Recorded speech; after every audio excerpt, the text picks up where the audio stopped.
Welcome back to Rebelthon 2021. My name is Danny Shin, and I'm here with Paul Sunhyung Lee, otherwise known as Paulie Lee from Kim's Convenience, not King's Convenience, Kim's Convenience, and as also known as Carson Teva from The Mandalorian. Thank you for joining us. Thanks for having me on. Yeah. So how have you been during this crazy pandemic? Are you surviving up there, staying safe? Yeah, it's one of those things where we've all been going through it, right? And yeah, at the beginning we thought it was only going to be a few weeks, and then as that time sort of stretched on, you kind of okay, and then like everybody else, I think a couple of months ago I hit a wall. I was just like, I'm done. I'm sick of this. And with the vaccinations rolling out, that's been the biggest sort of beacon of hope for everybody. I know in the US, in Great Britain, they turned it around. I mean, things were dire, and then they turned it around. They're almost back to normal. The US, it's the same situation with the vaccine rollout. Like, they're doing it right down there. Up here, we're a little bit slower, but that's because we don't produce our own vaccines, and we depend on other countries shipping them to us. And so there's always a shortage. But now that they're starting to roll in, again, just like Great Britain and the US, once those vaccines roll in and everybody starts getting vaccinated, it's turning the corner. And so we're really hopeful that this summer is going to be a little bit more back to normal, and like last summer was, when we thought, oh, we beat the second wave, we're okay, we're going to be fine. And then they just opened everything up way too early, and then we got slammed with a third and a fourth wave. So I'm doing great. Other than that, I mean, lots of exciting things on the horizon. I've been doing a lot of really exciting things that I can't really talk about, but yeah. No, you have to talk about them. You're burning our ears right now. I know. Are there Easter eggs behind you? What am I looking at? No, it's funny. I actually just got back from traveling, and so I'm under quarantine, actually. Like, oh, really? Where'd you go? I was down in the US. Okay. Actually, I did a little bit of work down there. So I was in Los Angeles, but it was like I had to go down there and I had to quarantine when I'm down there. Then I do my work. I get tested a bunch of times. Then I do my work. And I fly back home and I have to quarantine here for 3 days at a government-approved hotel. And then for another 11 days, because I had a negative COVID test at the hotel, another 11 days at home. They make you take another COVID test at home, which I took today. And in another week with a negative test, which I fully expect to get, I can step outside for other reasons than exercise. So I mean, it's so gnarly. You're just in Canada there. You're going to the US. It's like a 6-hour flight away, and you still have to go through this whole song and dance. It's crazy. Are you fully vaxxed? May I ask? Did you? No, see, and that's the thing. It was actually easier for me to get my first dose down in the States. Wow. There is an abundance of vaccine, and that's, again, like, I was in LA, and they have it turned around, and it's to the point now where it's like anybody 16 and up, that's the requirement. That's it. They don't care about your immigration status. They want to make sure that you're of age, and then you go same day. I was holding off. I was going to wait till in Canada, and I felt kind of bad. It's like, well, I'm Canadian. I'm not American. I shouldn't be taking a vaccine away, a dose away from an American. Right. But friends of mine were saying, no, they have an abundance, and they call the LA the COVID hotline, basically, and they said, no, we want to get as many doses into as many people as possible, and that's how you beat this thing. Absolutely. And so I was like, okay, so I signed up. Like, it was the same day, and I That's went awesome. half hour, boom, I was at the door. Whereas up in and Canada, it's awesome that you're working as well. I mean, being in the industry, such a hit. It's been so crazy, and it's so great to hear that you're back at work. And how are things back? How's the industry back in Canada right now? Are people kind of getting things along? And yeah, it's humming along. I mean, the film and TV industry, after a very brief sort of shutdown, 2 months, 2 or 3 months off, basically, where everything was shuttered down, and people were trying to figure out, how can we make this a safe environment where we can work? And the production companies from all over the world shared their resources and their research, and they came up with protocols on how to operate safely. And the same protocols that we used in Canada, they used down in the States, almost exactly the same. And it is one of these where it's really, they've separated the crew into different departments, which they already done, but they've limited access to certain departments to the set. They're dividing the pods. All the actors, everybody is tested numerous times. They're all wearing PPE, with the exception of the actors. When they're about to go to camera, then they remove your protective devices. But like they have a lot of protocols in place, and they have protocol officers in place as well to make sure that everybody's following the rules. Right. It's all about pre-screening. It's all about really doing it for other people. So if you're exhibiting any symptoms, you Mhm. report that. You don't go to work. You don't be a hero and go in and try to Mhm. do your work. If you're Yeah, feeling sick, you say that because you're protecting everybody else on that production absolutely. as well, and you're protecting the production from Right. shutting down. Right. And so we've been really, it's been one of the few industries up in Canada that's just continuing to roll along. And there have been some pauses in productions. Sure. A couple Sure. productions have been shut down, but that's more out of, not because of a massive outbreak, but more out Mhm. of an abundance of caution. Where they, Yeah. you know what, we're gonna shut things down for a couple of weeks, Right. see how it plays out, Right. and go. And there's like it's booming up here in terms of the work. Like all the That's studio great. places have been Yeah. booked. Right. I mean, as much mystique as there is around the film industry, right, and TV industry, but this is an industry that supplies so many jobs to so many families and people. So it's really great to hear that things are coming back, and people are able to come back to work and do what they love. And so that's Yeah. awesome to hear. So that's great. Well, so you're a lot of different things, right? You're an actor, you're a thespian, you're a collector, you're a cosplayer, you're an advocate. We're going to get into all of that. But I just want to thank you and congratulate you on Kim's Convenience. What a great run. It's been, an awesome time. I want to talk to you a little bit about it, not in terms of, sort of the run of the show, but more so on the aspect of it's this real feel good show with some bits of drama in there, lots of comedy, right? But what I love about the show is that there are, as an Asian American myself, there are aspects to your show that resonates and can be picked out by those who are looking close enough, such as the immigrant experience, right? You come into these parts and you're looking at kind of, how should I put it? You're already off the bat. You're introducing this immigrant who is kind of competing against other immigrants. You're trying to stay alive. You're trying to support your family. Can we talk about sort of how you got into the role and sort of what was most important for you trying to do Kim's Convenience? Yeah, for sure. I mean, it all started. Kim's Convenience, for a lot of people who don't know, actually started off as a stage play. Yeah. Inch Choi, who's the creator of Kim's Convenience, Yeah. he was part of a playwriting unit with a theater company in Toronto called Fujian Theater Company, and they are Yeah. Asian Canadian. That's their mandate, to produce Asian Canadian works. And he was part of this unit, and their end goal, like they would meet every week for I think a few months, and then the end project, the end goal was to have 2 completed scenes from a play. And so that's where Kim started. It was into this project, and he did 2 plays, 2 scenes from a play, and they were presented at the end of the workshop to an audience. And it went over so well that the artistic director at the time, Nina Liakino, she recommended, she said, look, you got to turn this into a full-length play. And so he did. And that's kind of when I got involved, because he had gotten some money to do to present these 2 scenes at the Toronto Diaspora Dialogues. And he needed an older Korean actor to read for the part. Hmm. There aren't very many older Korean actors in Toronto, at least not back then. And I wasn't even that old back then. Like I'm only like a couple of years older than Ince, right? So I just look old. Um, and so he asked me to be involved, and I was like, yeah, sure. And I read these 2 scenes, and for me, it was just like, this is my dad. This is my family. Like I'd never ever experienced a writer sort of write a scene that was just felt so authentic and so true.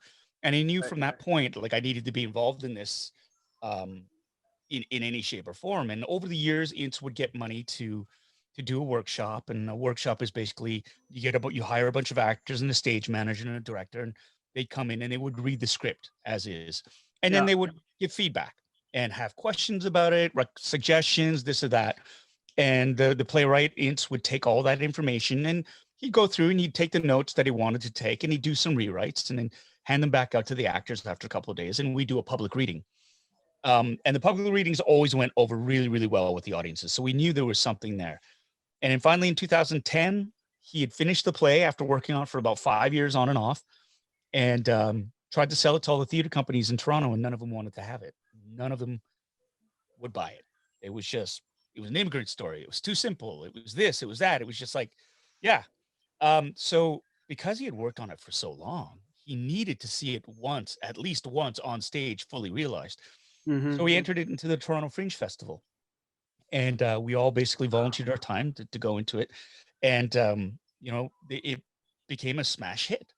Yeah. And it was one of those shows that we sold out every single show, and we were shocked. But we sold out, like the community came out and supported. And then word of mouth happened. And then the buzz hit. And we won Best of Fringe, Patron's Pick. We went, and there was another festival afterwards, which they took all the big hit shows from the Fringe and they put them on again afterwards. They remounted them. And we did that. And then every single theater company that had said no originally came knocking on the door saying, we would love to produce Kim's Convenience on our main stage. And so Ince, all his wisdom, he actually went with Soul Pepper Theater Company, which was one of the larger theater companies in town. They grew the show. And then so we presented there. We opened up their 14th season, sold out that run. Did so well that they brought us back again 2 months later, and we sold out that run. And then they moved us to a bigger space, and we sold out that run. And they said, well, what do you want? And Ince wanted to do a national tour. So we started touring across Canada. And about the time we were at the National Arts Center in Ottawa, they announced that CBC, which is a national broadcaster in Canada, right, and Thunderbird Productions had signed a deal to develop Kim's Convenience, the play, into a television series. And in 2016, we went to camera, and ball just got rolling there. And our first season was just off the hook in terms of nobody knew really what to expect, but the show did so well. I mean, we kind of came out of left field and really sort of took the media landscape by storm, because it was like a show. It was the first time a show in Canada ever had a comedy, at least an all Asian lead cast. You never saw that.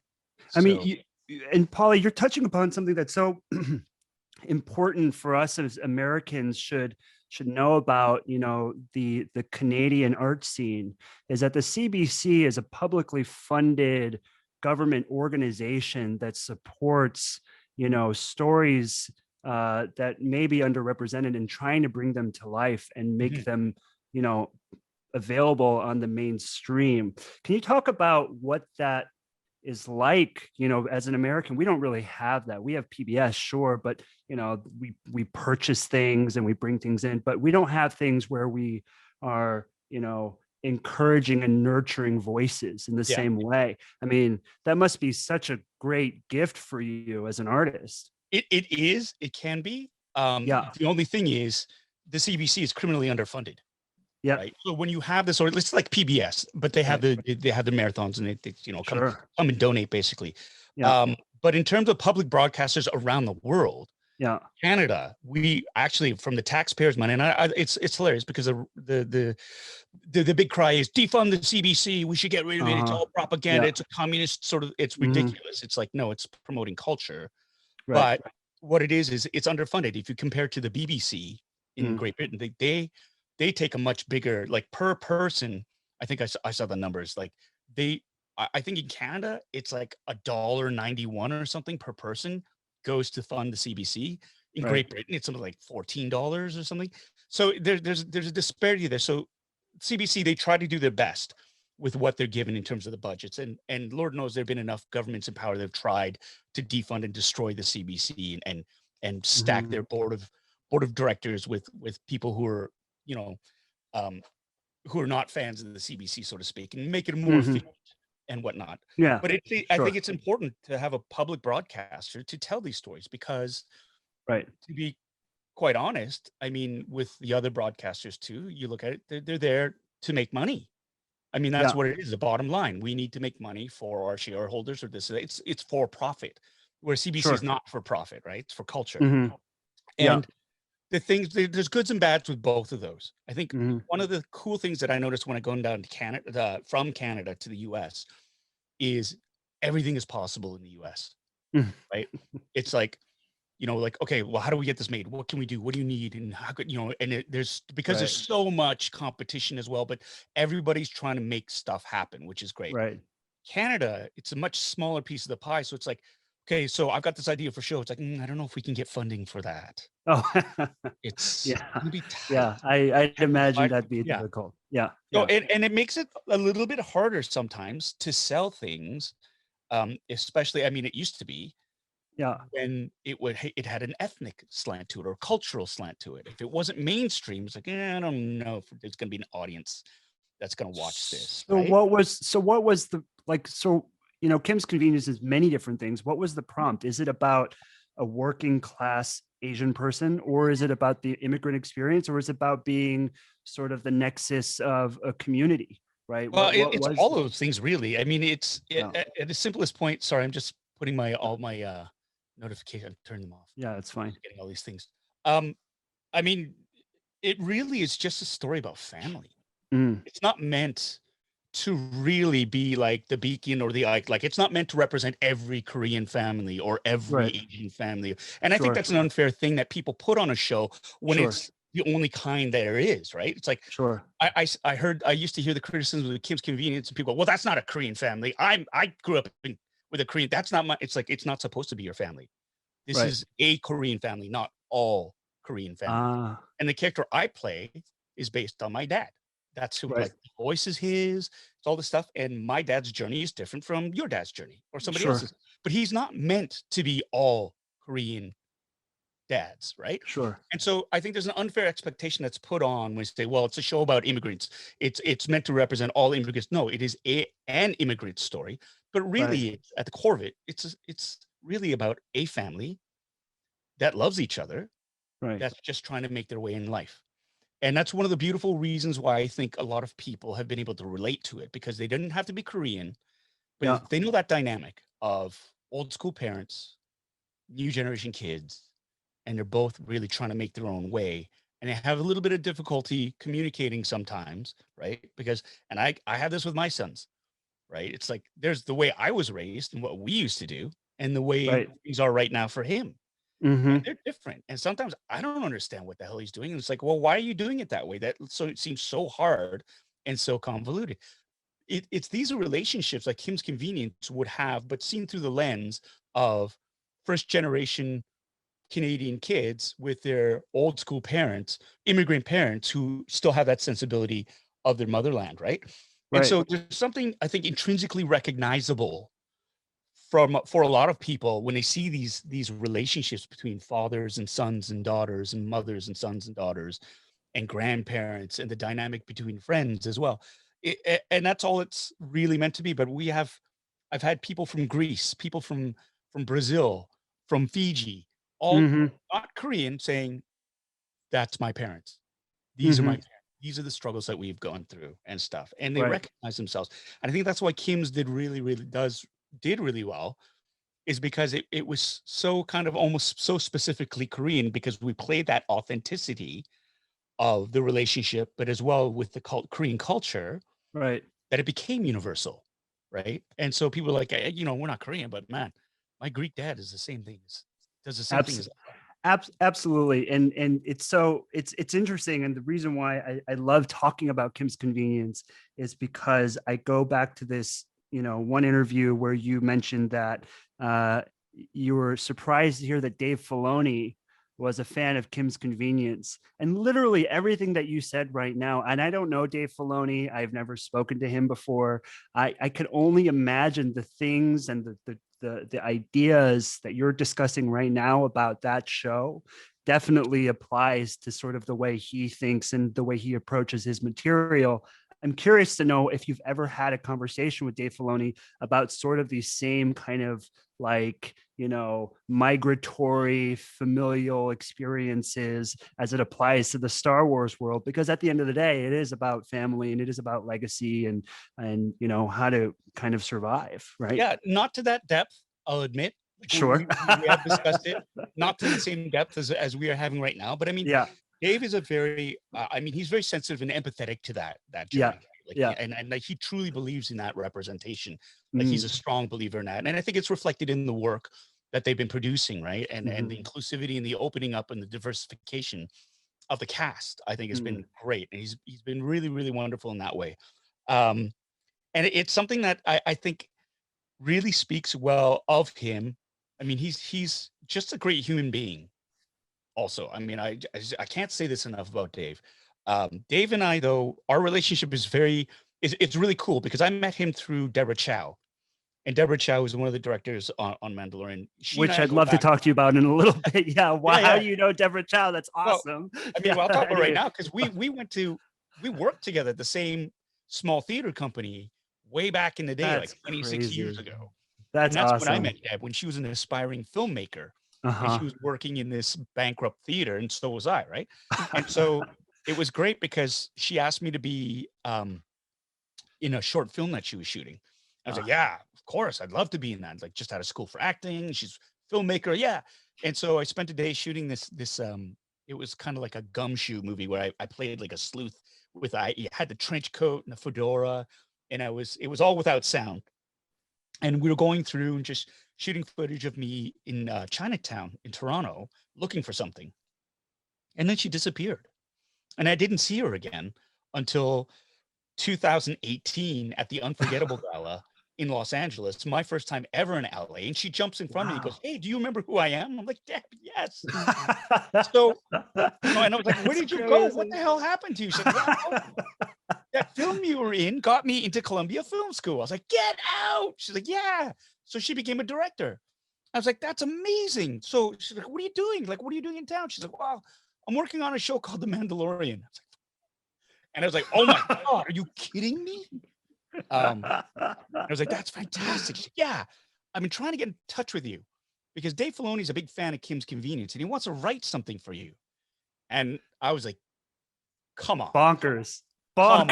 And like I grabbed her elbow. I was like, it was that moment where I said, you do realize I have like 8 Star Wars costumes at home, right? Because I'm a member of the 501st, and so I got a bunch of cosplay. She said, no way. Yeah. So I show her my Instagram page, and I've got like all my builds and stuff like that.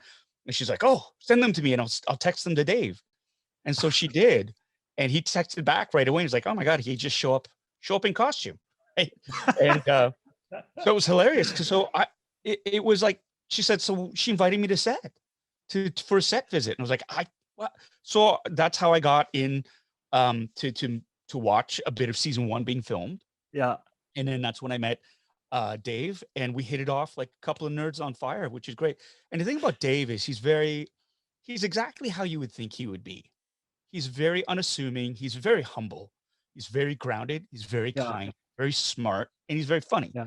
And so Dave and I, we really kind of connected because we have these little nerd things. But my one hard, fast rule about whenever I meet a celebrity or somebody whose work I really admire is I don't want to freak them out. So the last thing I'm going to talk to Dave about is Star Wars. I'll talk about anything else, but not Star Wars. Same thing. I got a chance to meet Stephen Page. He's a musician. He used to be the head man for Bare Naked Ladies. Yeah. And I got to meet him, and I'm like a huge freaking fan. And I'm like, I'm not going to talk about the Bare Naked Ladies. I'm not going to talk about music. I'm going to, and that's the thing. And that's what I use to just sort of relax people, because it's like, that's probably the last thing that they want to talk about. I'm sure they wouldn't mind, but it's like, let's talk about something else that you might be really engaged with. Absolutely. And so with Dave, we connected on hockey. Like we started because I didn't know he plays goalie. Like he played in high school. He still plays, and he loves hockey. And so we started bonding over that. In fact, he just texted me because we're like on Saturday night, which is hockey night in Canada. Yeah. He's a huge fan of Pittsburgh. That's where he grew up. I'm a Leafs fan. And he'll chirp me. He'll go back and he'll give me, but we'll talk about hockey, which is really cool. And that's what I love. That's awesome. Like, I'll get a text from Dave Filoni and it won't be about Star Wars. That's great. That's awesome. Yeah. So I mean, can we just like love the fact that, like, you know, as cosplayers, there's seldom a time where we can share sort of our private cosplay life and then bring it into our professional life and then have it go super stunningly the way that you did. Well, I'll tell you though, it's so funny because I'm a member of the 501st, but not the Rebel Legion yet. Yes. Now the CEO of the Canadian of the Toronto branch, I don't even know what it's called, is named Darren Lai. He's a wonderful, wonderful man. I met him. He's a member of the 501st, and I met him. We hit it off great. And he actually offered me an honorary membership. He said, "We'd love to offer you that." And I said, "No, because I want to earn it. I want to earn it because I do have. I got my Rebel pilot costume and the Hoth variant. I just haven't gotten around to submitting pictures yet. And I've had a number of members who are getting on me and say, "You gotta submit, man. You have to submit." I'm like, "Yeah, I know. It's so weird because you got to send it to this like cabal of like international judges and like, and I don't know, that freaks me out for some reason. Like, I don't think I like his leg flares. No, I not that it would have happened, but it's just like that's my that's Bill. That's Bill Holmes right there. So I just need to find a time to do that, but it's done. And I've got another, like I've got my Rebel Fleet Trooper that I want to put together and stuff like that. So it's just, for me, the love of cosplay has really, it started when I was younger, but it didn't really sort of come full bore until about 2016. And that started with my Ghostbusters cosplay. And then I really leaned heavy into that because it became about screen accuracy. Yes. And just the obsessiveness of that. And I've since learned to back off on that because it's just like, I will die if I keep on this. It's too finicky for me. I think there are people who love to race that, and that's awesome. And my hat is off to them. But for me, it just becomes, I just lose sight of everything else. And it's just like, I can't invest that much time anymore in that. So I will go good, like screen accurate enough. Right.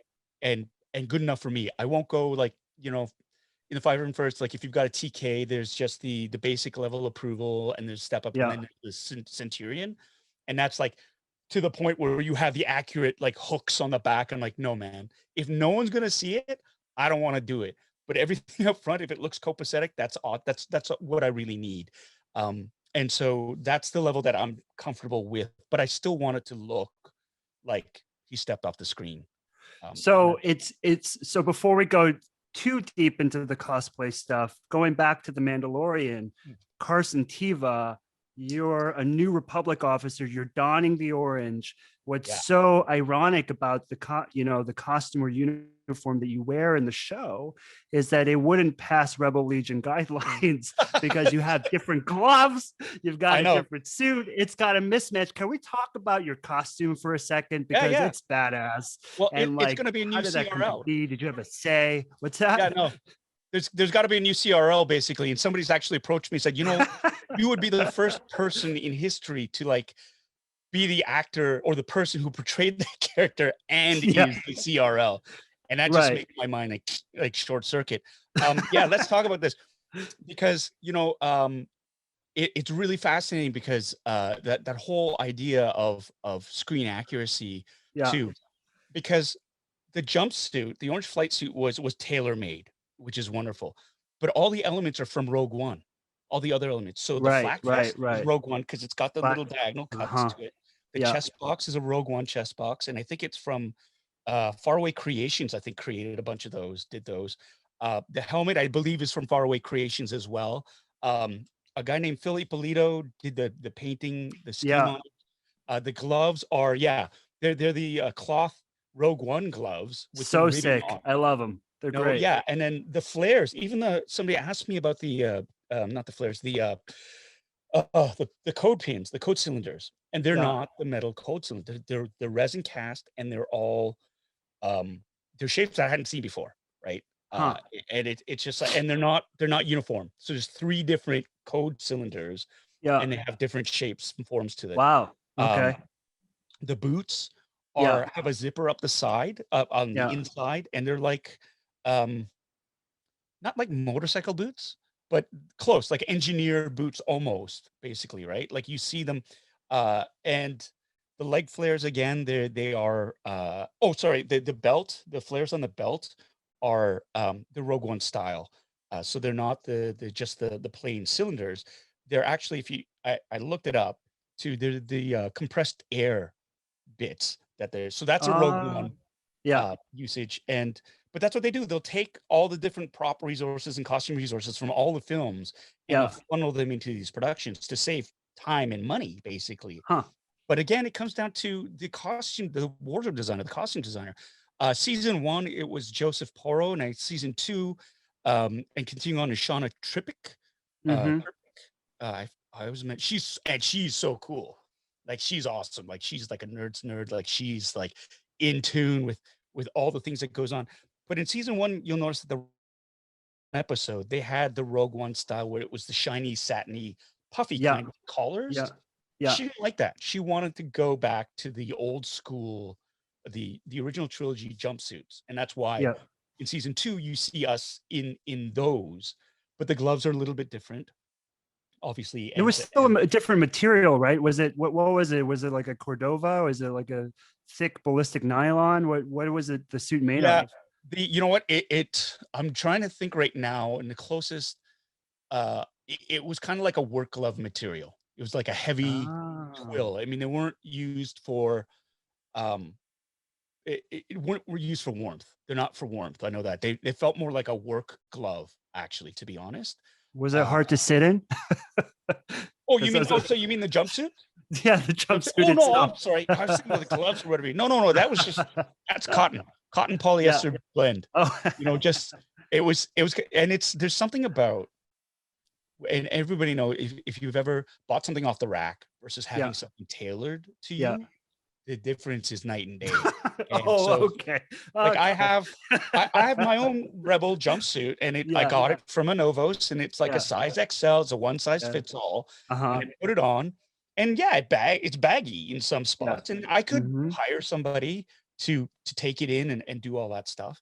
But Yeah. I don't, because it's comfy. And Yeah, the famous Rebel diaper butt, right? Yeah. yeah, exactly. and it gives you room to expect to grow. I mean, that's one of my biggest fears is if they ask me back and I gain weight, it's like, yeah, you gained a few pounds, did you? So that's my fear, right? With something that's tailored. But yeah, no, the jumpsuit fit beautifully. Great. And you know, it's tucked in all the right spots and Yeah. stuff. And it was cool though, because with the ejection harness, when we were doing the wardrobe fitting, the two costumers that were working with me, they had open, you know what, I want to grab it. Hold on a second. I'll be back. I'll get the book. So that's I got awesome. this book here. Yeah, They great. were working off one of the reference photographs of this, and this book is a great resource, but it wasn't meant really to be used as this is how the costume comes together, right? So they were working off of this photograph here. Yeah. Yeah. Right. And but the thing is, like, the belt's all askew, right? Yeah. The ejection harness really isn't, and they're trying to figure out how to connect all this stuff. And you know, I explained it. I said, look, it's not, I built this costume and it's just you're doing a great job, but it's just a little bit off. And they were like, well, it's like this in the photograph. I said, yeah, but you see, that photograph was put together by publicists and publicity people, and they just like close enough, and they took a picture of it, and it's great, but it's not meant to be a guide for this is how you put the costume together. And I said, if you don't mind, I've built this costume, and I have some carefully curated pictures on my phone. Do you want to use them? They're like, yes. And so we went through, and I helped them. I said, okay, so for my ejection harness, this is where it's attached. These are how the leg hoops are, leg loops are attached, and this and that. And it was so super cool, because these are all things that I'd found on other people's build threads from other cosplayers. And it's just like the pooling of knowledge I thought was fantastic. And then to be able to use that in a professional setting made me feel like $1 million, right? And then with the That's the awesome. leg flares as well, the little hack where you take the clip from a tape measuring thing where you can actually sew them in so that it hooks onto your boots. They don't slide down, because they were having problems with that. And I said, oh, this is what everybody else does. And they're like, oh my God, this is ingenious. And I love that, right? Sharing Yeah. that knowledge, like cosplaying for good type thing. And I was really And like, I you just felt, sorry. and you get a ton of screen time in full, like head to toe, pilot gear. That's just a rare thing, since like what, A New Hope or something like that, right? Yeah. That's awesome. Yeah, no, it was from the front, they look good. From the back, it's like, oh, yeah, kind of big. I'm like, yeah, big bum. What are you going to do? I thought it was great. I loved Thank it. you. So Carson Teva, we don't know much about this man, but I'd love to know what you know in terms of what's his story and why is he donning orange when he's New Republic and his helmet is so shiny. I mean, it's not dirty enough. What's going on there? What's his situation? Yeah, I mean, honestly, I can't tell you because I don't know. Nobody tells me anything. That's the thing about this is that all I know about him is he served during Alderaan, so he's been around for a while. Mm-hmm. Whether he survived, whether he was part of the Battle of Yavin, the defense of Hoth, or the assault on the second Death Star, the Battle of Endor, I don't know. I don't know if he was a Jakku. I have no idea. I asked Dave about that one time. I was like, just to help me with the character. He's like, well, it's a big universe. There's lots of stuff happen. I thought, oh, okay. So he's not answering. And I think they're just sort of keeping it open. I love that answer though. Yeah. All I can say is, I mean, I pitched this idea to him and I was just joking when I said it. I said, hey, what if he's the guy that for whatever reason missed out on every single battle and he's really pissed off because of it?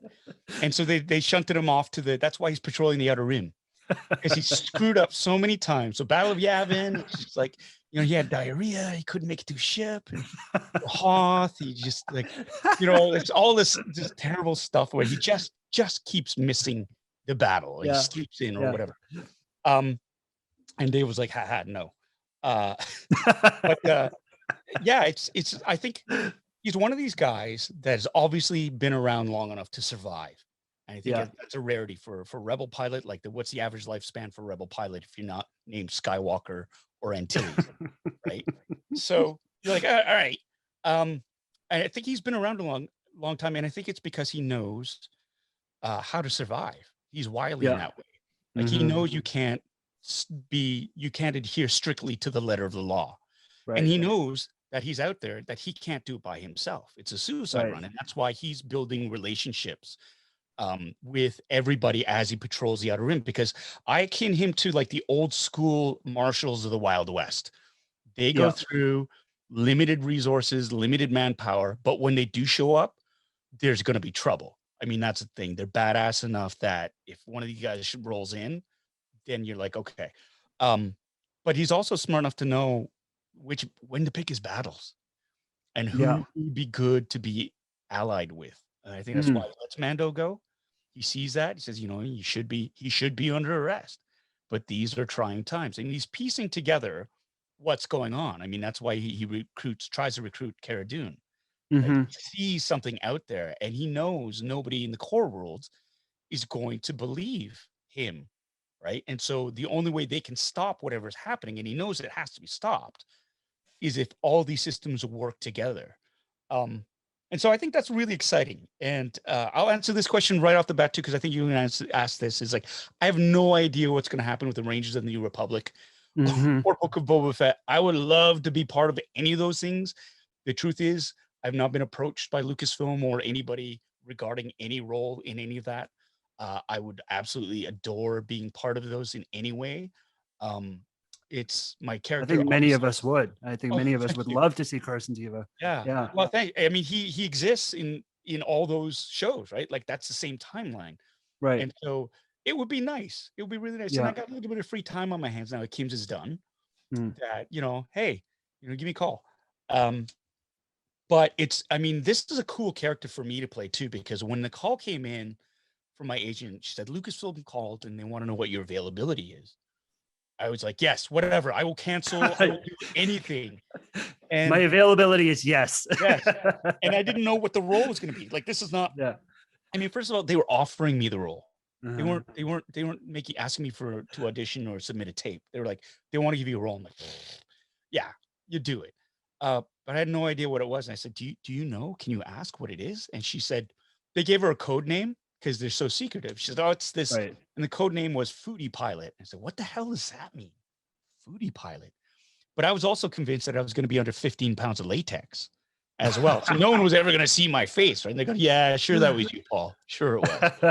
I mean, that so might that- also happen because, you know, some actors play multiple characters. So you could be Yeah. under a few pounds of latex one day.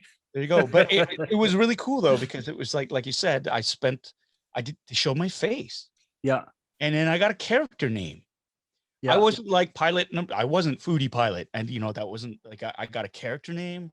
Yeah. My face, a couple of really nice scenes. Yeah. And you know, it's more than just a cameo, right? A cameo is like, you know, Donald Trump in Home Alone 2. When he walks by and he's like, and he gives him a look, and that's it. And you go, oh my God, it's Donald Trump. Like that's a cameo. Yeah. This is actually this is more of a recurring character, which is pretty cool. But even further to that, right, Paulie, you know, you're talking about a show that's so almost dystopian and hopeless and lost, and people are displaced, and they're you know, turning to like, you know, criminal activities. You're talking about bounty hunters, but you play a character that represents the closest thing that the Rebel Alliance has been trying to achieve, or the hope that exists, right? What does that mean for you to be part of that, you know, the ultimate end goal for ending the war in the galaxy, right? I mean, you kind of embody this for the first time in sort of a long time that's not a Jedi, right? Well, you know, to be honest, I never really thought of it that way. And that's a pretty cool way of looking at it. And it's yeah, I mean, it's funny that you would say that Star Wars is very dystopian in a sense. And I think there are elements to it, of course, is the worn in sort of real world use of parts and of props and everything's kind of, it's not clean and pristine like Star Trek and hyper idealized. This is an actual world that people live in and struggle. And it's a harsh life. And you're right. A lot of stars you don't see, with the exception of where's that planet where they go and they're all rich, in Last Jedi, Canto Bight. You know, with the exception of that, you see just like normal people. And that's what I've always loved about the Star Wars universe, is the fact that it's actually quite complex. And I think there's actually a lot of hope in Star Wars. There always has been. It's been like, we're in this crummy situation, but we're fighting to get out of it. And I really love that sort of analogy. But it's a complicated situation too. And what I love about The Mandalorian is it's dealing as well. The backdrop is the war is over, and we're trying to rebuild something that has been destroyed. And these rebuilding years, they're focusing more on the core planets, and the Outer Rim is a Wild West type thing. Right. But I love that idea that it is really what Carson Teva is doing is actually closer to the truer spirit of what's actually being done in the core worlds right now, right? Because it is about, we all have to work together as a community, right, to be safe, to stop whatever is going on. We need to cooperate, which is great, instead of depending on help that's not going to be coming from the, you know, the disdain from Grief Karga is palpable. So I love that idea. And like the fact that like he is, and it's like you say too, he's that beacon of hope where they're actually trying to affect good.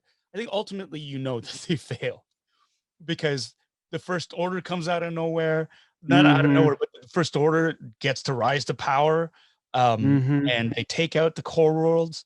So it's just this whole, there's a bit of dramatic irony and a bit of Greek tragedy to all of this too, right? And that's another theme that I find is in Star Wars, where you have a utopia or like a really ideal place, and you see the fall of that society, right? And in this case too, it's like the rebuilding of the Republic into the new Republic and their lofty goals.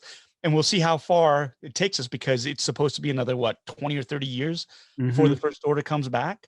And you see again the downfall of another sort of utopic civilization.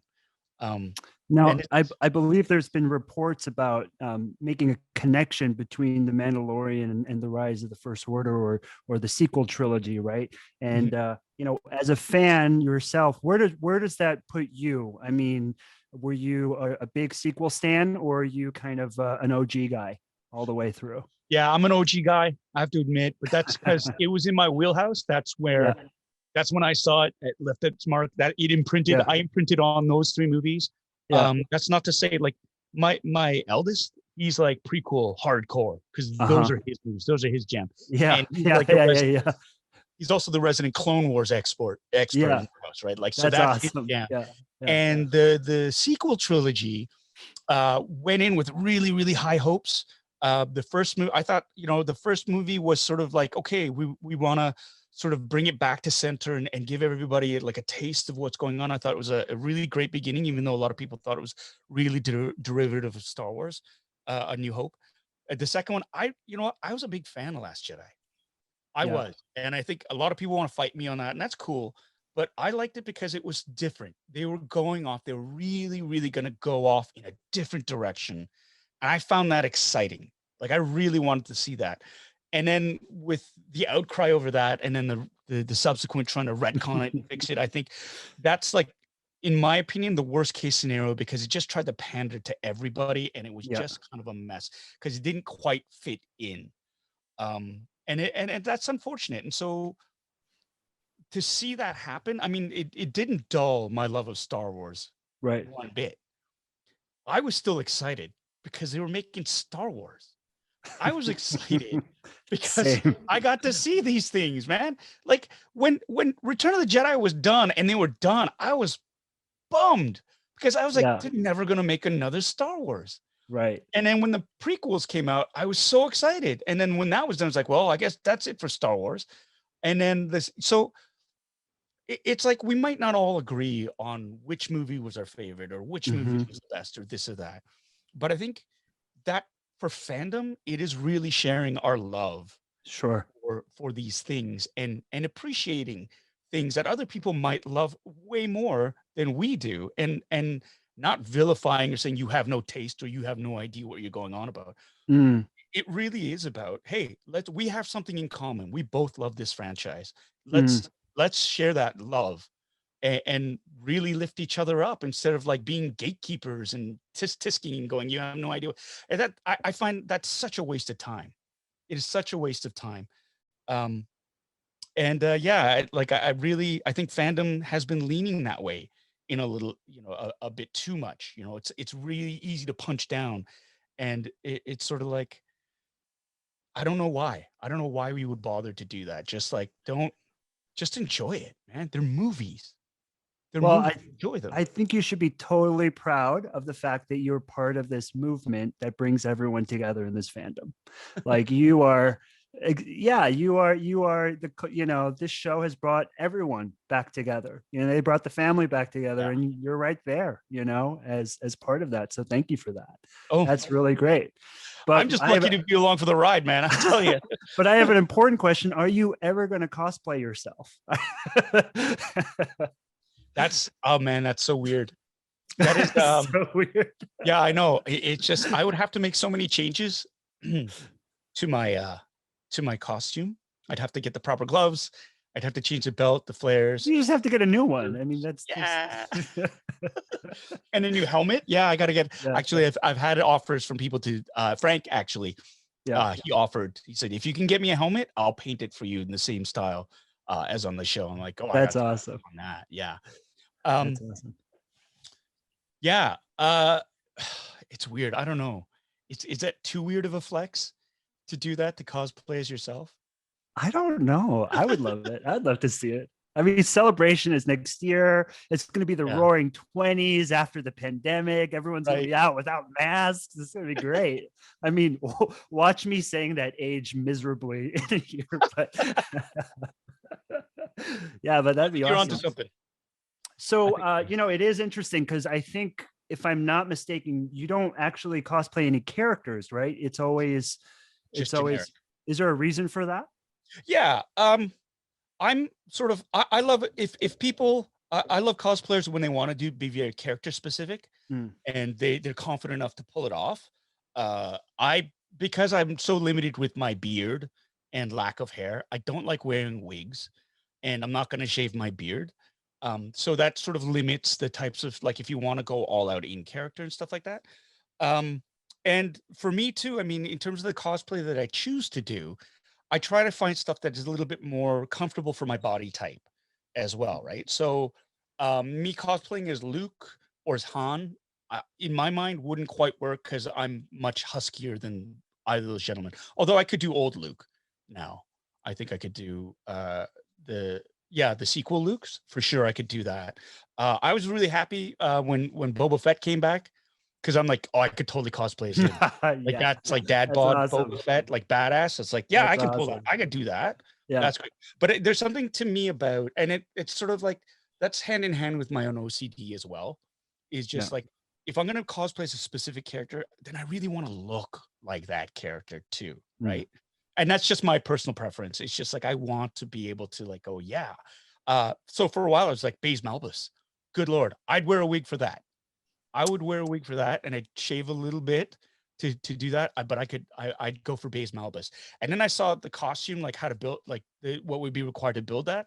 I was like, okay, maybe I'll look at somebody else instead. Just I because know, but your one of your boys can be Chirrut. It would be amazing. Yeah.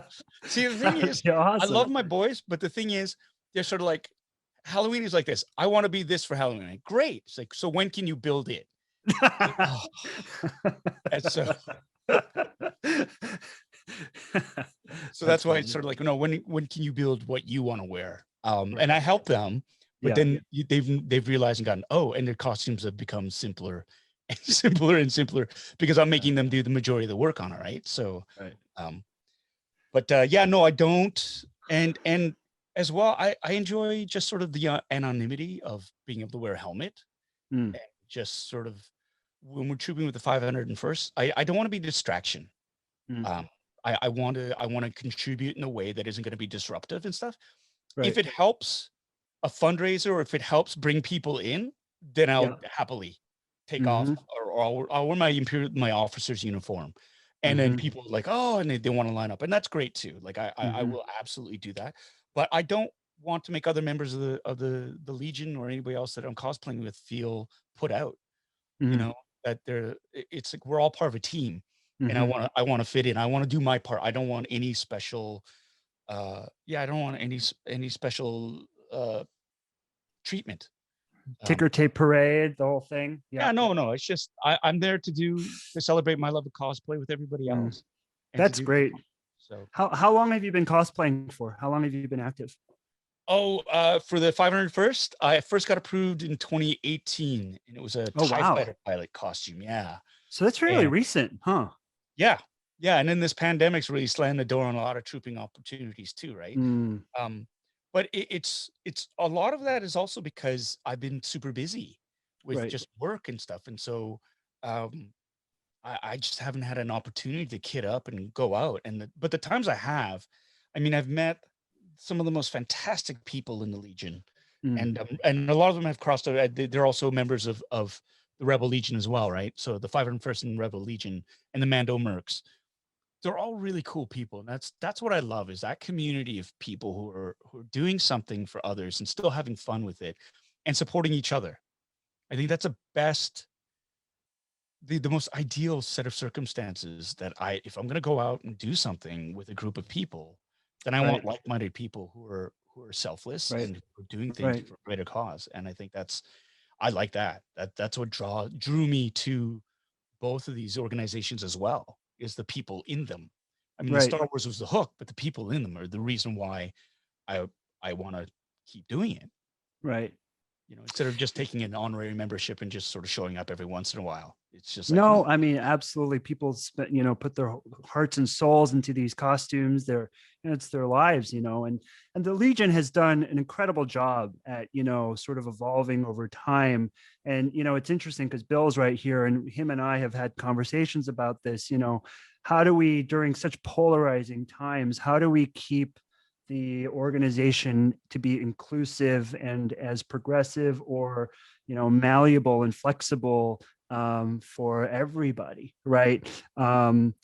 As a cosplayer myself, along with you, surely the conversation of race and sort of that has kind of always been at the back of our minds a little bit about, I'm an Asian this or an Asian that. What can you say about the people who are kind of like, maybe like us, who are thinking about it, who are thinking about how they could be represented or how they can, show up and be involved in this sort of organization? Like what sort of words of wisdoms would you have for people looking at this, and kind of at the edge or, thinking about it? Yeah, it's one of the things that drew me in, because I had no idea what the 501st was of the Rebel Legion. I had no idea. So I just went and I asked questions. I found a couple of members at an event and I picked their brains. I chatted, I asked questions about the costumes, about what they did, about the people involved, what would be involved. And it's just like, I found they were super helpful and friendly. I mean, that's an active part of membership, is encouraging others to join, I think. And you do that best by being the best version of yourself, because you are representing more than just yourself. You're representing these organizations. And that's the one thing that I think a lot of members do take pride in. They're part of these organizations because they believe they're doing good and they want to spread that joy. And I think that is a must. And if you're on the edge and ask questions. There's no one's going to Shanghai, no one's going to knock you over the head and drag you off on a space cruiser and suddenly you're mining spices on Kessel. No, you're going to go and you ask questions. And I find a lot of members are more than happy to talk about their builds and what they did and how they did that. And it's just like, and it's infectious. And, it starts, it's like making friends at school. You find that one friend who introduces you to other people and you make other friends and you go and you build your relationships that way. But what I've also found is people are so helpful. If you're trying to do like I have this first order TK kit, a bunch of us bought at once, and they were like, let's do an armor party. And if anybody had any questions, and we had 2 other members who'd already built this costume, and they were like, anybody want any advice? We're going to have an armor party. Come on, let's build this together. And it was just this free flowing exchange of information and support, which was really cool. And people look forward to that. Hey, when we get together again to build these costumes, that's community building too. And that's the thing. If you're interested, follow your passion, ask questions, and give it a shot. And if you don't like it, it's not like you're gonna get like they're not gonna tattoo you and brand you and like, no, you're in for life. You can leave whenever you want, right? It's just one of these things where give it a shot. And I think the majority of people in the legions they're fantastic, and they want to help, and they want that friendship, and there are closer bonds. Like I find, if I'm part of a bunch of different Facebook groups, and everybody is so supportive with one another. Now, I mean, that's not to say that it's all wine and roses and everything's great, because like everything else in life, there is toxicity. There are groups of people who will be like that, but it's like anything else in life. It's like, I choose not to associate with those people then. And you stand up for what is right. And here, I mean, there are codes, rules of conduct that are designed to protect members, and really what it comes down to is be respectful and don't be, and this is stuff that is in real life that we should be like adhering to. You don't need a set of rules to do that. And there's also, there's command, there are leaders in charge, and they're voted in, and they're there as a resource, but as a guide and a way to get protected as well. There's so many different levels of people that you can turn to if you're feeling a bit put out or whatnot. And you have your own friends as well within the membership. So it's like anything in life, right? If you're curious about it, ask questions. If you like the answers, right, you make that decision. If you want to step into that world, by all means, you'll have a bunch of people who are great people who want to help you out along the way. You might meet some people who are jerks, but that's life, right? You choose not to associate with them. Then you be polite. You go, okay, and and that's it's like anything else. But I will guarantee a lot of people that 99% of the time you will find joy in creating and dressing up like plastic spacemen to do something great for charities.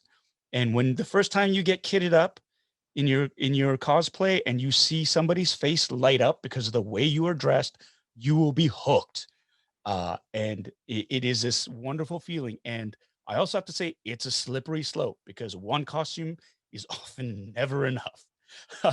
And so that's where you go. It's like there's that wonderful meme that's going around where the wife is and it's me and my wife, and like he's at the computer and she's like, another costume. It's like, why can't you just surf for porn like everybody else, right? And it's kind of like that with me here, because I have 3 or 4 that are in boxes that I need to work on and complete. And I'm still the other one. Like, oh, that's cool. Maybe I should get that one too. Right? Yeah. So, well, I'm in. Carson Teva, I'm in. I'm joining you right now. Thank you so much. Well, I think you've given us so much time, and it's for a great cause. So thank you so much for this, this awesome conversation. You are just a bellwether of hope and everything that is good about Star Wars. So thank you so much. And I wish you the best, and we'll be looking forward to seeing you at Celebration, and it'll be my first. That's a bucket list thing for me to be at Celebration. It's intense. It's intense. People get really anxious and they get really worked up, and everyone's running around, but it's a trip. It's fun though. Yeah, it's cool. Stupid fun. Yeah. Be prepared to drink a lot of beer as well, because there's a lot of that going on.